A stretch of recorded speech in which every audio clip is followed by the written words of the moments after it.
À une semaine du 1er mai, la très attendue réunion de dialogue social entre les centrales syndicales et le chef du gouvernement n'a toujours pas eu lieu, lit-on dans Le Matin.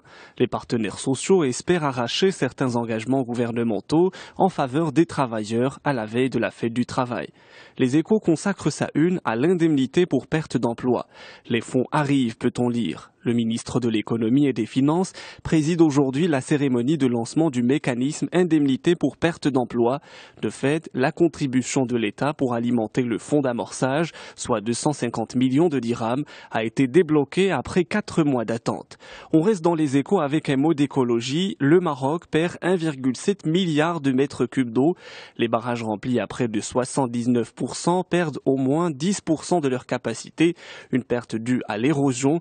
Au Maroc, cette situation nécessite des investissements très coûteux. Aujourd'hui, le Maroc nous informe que le Royaume est le premier exportateur de véhicules dans la zone MENA.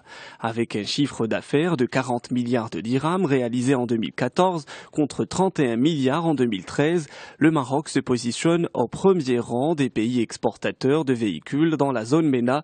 L'automobile a, selon le quotidien, pu attirer des acteurs internationaux de référence et drainer des investissements structurants. Mais pour ce qui est des exportations agroalimentaires, le Maroc perd du terrain, titre Le Matin. La balance commerciale des produits agroalimentaires a été complètement bouleversée en 10 ans. Elle est passée d'un excédent de 2,3 milliards de dirhams en 2004 à un déficit de 2,4 milliards en 2014. Si les exportations ont doublé sur la période à environ 22 milliards de dirhams, les importations ont plus que triplé, passant de 7,8 à plus de 24 milliards. Les accords de libre-échange ont une part de responsabilité dans ce gap, selon une étude de l'Office d'échange.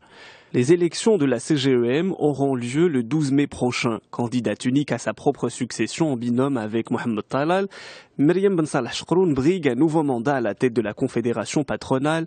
Finance News dresse le bilan de son premier mandat et parle d'un mandat compliqué mais fructueux.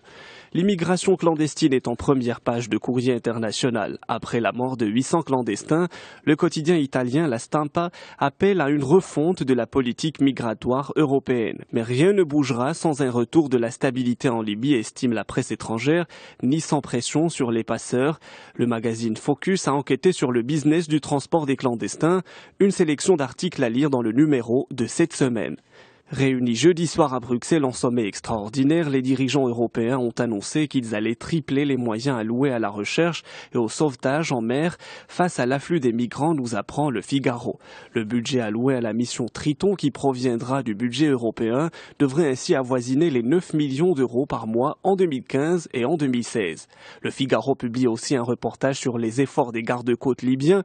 Faute de moyens, ces derniers ne peuvent surveiller efficacement le littoral et empêcher les migrants de rallier l'Europe.